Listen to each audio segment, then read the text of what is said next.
Ladies and gentlemen, now the Disaster event has gone live on Global a few hours ago, and we've been doing a little bit of testing to figure out like whether or not it's actually worth farming now, because the new Fort Solgres Gold Dungeon is absolutely ridiculous. It's literally like well over 1 million gold every 24 hours if you can leave it on auto farm, but at the same time it's also very, very expensive. And I've kind of found like running this stage this morning, the average reward drop is really underwhelming in comparison to the average gold in Fort Solgres, and I think that this overall is slightly worse than regular Fort Solgres Gold Dungeon farming on full stamina. However, this weekend we've got the half stamina Fort Solgres Gold Dungeon farming coming up, and that's going to be throughout Saturday and Sunday, and it's very potion intensive. Like looking at my free-to-play account, my free-to-play resources, I got about 600 potions available, and I know if I take full advantage of auto farming and just leaving blue stacks running over the weekend, it's probably going to consume about 300 or so potions and net me about 200 to 250 million gold. So it is so rewarding, but at the same time does consume a lot of potions. Now, I'm not overly convinced that this is actually like a good way to spend your potions anymore, because again, via the gear gacha and equipment drawer, you gain like so many awakening stones, and that's kind of like the main reason of farming this one. You get a lot less gold in comparison, but you do get the 5-star awakening stones. There's also demon chalices, water of life chalices as well, and also additional books. You got the blue grimoires of speed and hero XP potions. So it's still like not a bad stage. I would say overall in the game, this is probably like the second best stage to farm, and if you want to farm it for a bit, I certainly don't blame you at all. However, just looking at what 250 million gold does on the equipment drawer during rate up is pretty damn nuts. So what I got from the last equipment drawer, last time it was rate up for 250 million gold, I made kind of a big video kind of breaking down and opening up everything. So I got 519 5-star awakening stones. On top of that, I got 174 hammers. That's so many hammers, man. That's literally like hundreds of dollars worth of the hammer bundles that are currently in the store. And hammers for like maximizing your account and characters are one of the hardest and rarest things to get your hands on. So that's one of the things that makes gold like so much more valuable in comparison if you are looking to be like very sweaty and have like the best possible team out there. And we also got 707 anvils, and also got tons of like great SSR equipment as well, because again, you pull all out of that equipment, you can break it down, and in comparison from like now to then, it's so much easier now with just like the auto upgrade to a certain rank to like +5 everything, so you can get like even more value, because I wasn't +5ing any of the SSR gear that I pulled before salvaging it, so that is something you can do for additional value there. So yeah, you can get even more 5-star awakening stones. So gold is like king of this game in terms of resources, in my opinion. So we're just gonna go with like the classic 2-turn KO mono red team here. So we got Lostvane, Escanor, and Hauser. I do have an even more efficient whale farming team as well, but again, that one is very, very restrictive. But I'll show it in a minute as well. And you can literally like 1-turn KO this stage. But I'm thinking like for the average free-to-play player and also my free-to-play account, like is it actually worth farming this? Because I've been looking at it in a fair bit of detail this morning, and I do think if you've got over like 500 stamina potions and you want a quicker conversion into 5-star awakening gems, and you need like additional chalices, maybe some blue books as well, again, it's still not a bad stage to farm. But the thing is, moving forward, you always want to make sure that you've got as many pots as you can have available for half stamina Fort Solgres, and it is going to eat those potions up like crazy when it comes around. So it really is something that you're going to have to like take into consideration. Like one thing that you might want to do is wait and farm Fort Solgres. Actually, let's just quickly see the rewards here. Just for the first run. Again, there's a lot of rewards where you get something that really isn't that exciting. Again, we got like a 4-star Grimoire here, a 3-star Chalice and like 6,000 gold. And kind of worst case scenario, most time in the Gold Dungeon, you end up walking away with about 100,000 gold per run. So in comparison to half stamina, man, which is about the same cost as a single entry into this one, that was very, very underwhelming. And again, I've just seen like so many drops today that I'm like, oh, it kind of feels like a little bit wasted for my free-to-play account. And I need to be like very careful managing my stamina and resources on that account as well. And also, again, kind of going for these additional rewards like the chalices and the stones. You kind of get to a point as well where, like, if you're, you know, unless you're a blubbery whale and you want to focus on, like, every single character, there's only a certain amount of gear sets that you want to upgrade for your core roster. So focusing more on, like, the anvils and hammers to make that gear perfect via a gear gacha rate up is probably going to yield more overall value to you, if that makes sense. But yeah, I'm just trying to, like, outline my thoughts. So here, again, for 20 stamina, we got a 5-star chalice, a 2-star one. And again, you can sell the 5-star chalices for a little bit. I don't think they sell for too much. Actually, I think they're a little bit better than 5-star books. At least to the best of my memory. I forgot the exact sale price. But again, one really, really good thing about the gold that you get in the Fort Solgres Gold Dungeon is that, you know, it sells for a 20% bonus, which is really, really nice.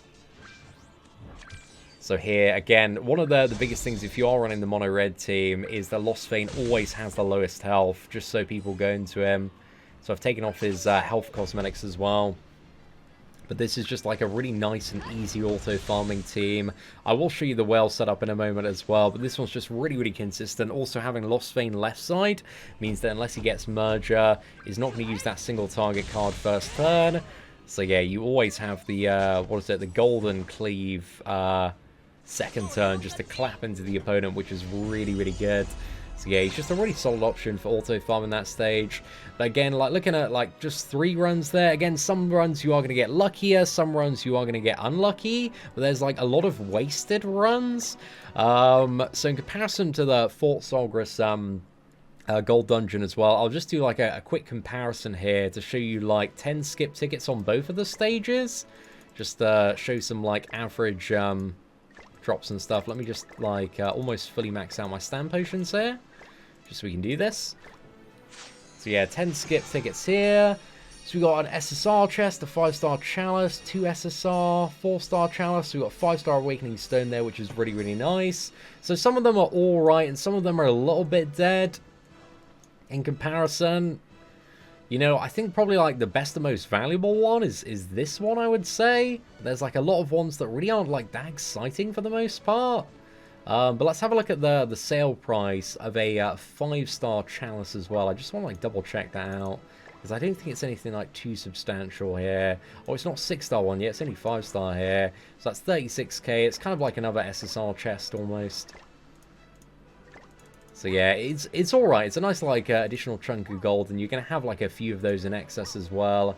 But if we go to the Fort Solgres Gold Dungeon, and again, it's full stamina at the moment, so it's 48, but when it's half stamina, it dips down to 24, so it's still a little bit more expensive than that stage in comparison.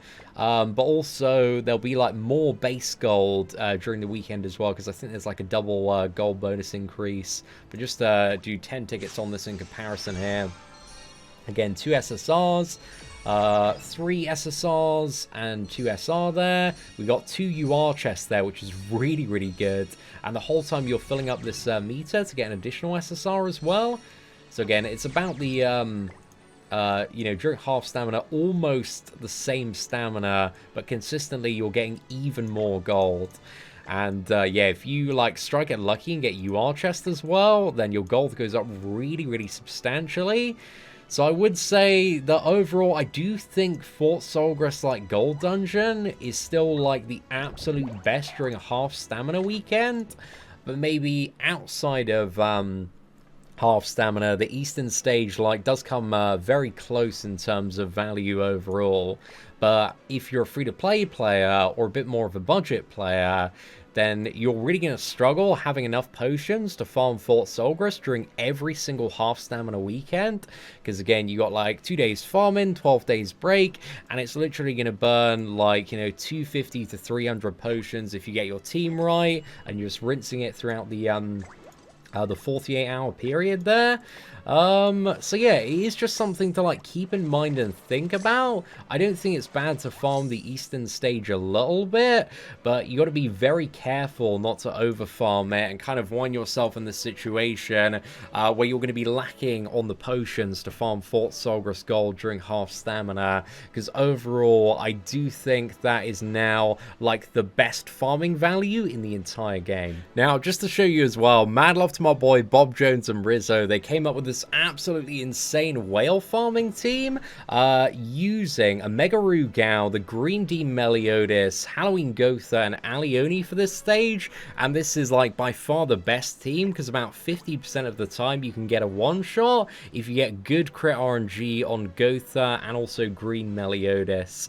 So yeah, I'll show you what this one looks like in action, but mad love to the boys in Zenith again. They're having a bit of a think about this one, because again, this stage and like what is it, regular Fort Solgres is very debatable depending on what resources you need as to which one is better. I'm still like very much leaning toward the Gold Dungeon, I must admit, even outside of half stamina as a big old blubbery boy.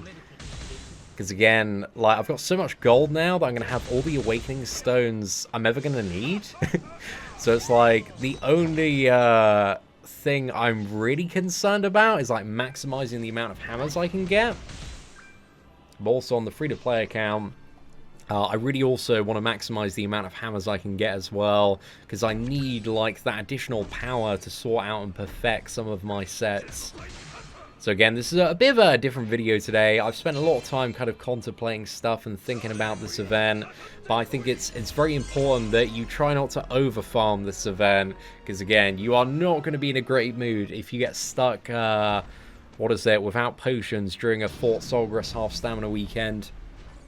Because yeah, that one's nuts, especially when they have the increase to base gold as well. But this, we got the nice merger on a Mega, so as long as we get some good crit RNG here on Gotha, we should be able to one-shot. Let's go. Okay, not bad. We got some good crits there. Yeah, easy one shot. So yeah, this one's super quick for whale farming there. And the really good thing as well is even if you don't kill Eastin, it's only her attacks and animations that the game has got to get through as well. So yeah. I'm thinking like best case scenario when it comes to gold as well on this stage is you get like 2 SSR chests for the most part. I think you can maybe get 3 if you're lucky.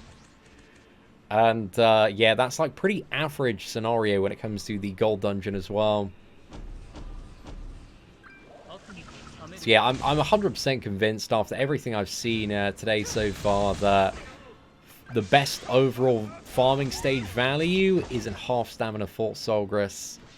But I don't know, let me know your thoughts in the comment section below, ladies and gentlemen. But hopefully you enjoyed kind of today's insight and breakdown. Again, gold is king. Equipment draw during rate up is so incredibly good, and there's so much additional value associated with that as well. But let me know your thoughts in the comment section, and if you did enjoy today's breakdown, please do smash that like button. That'd be greatly appreciated. Aside from that, thank you all very much for watching. Take care, and I hope that you have an absolutely fantastic day.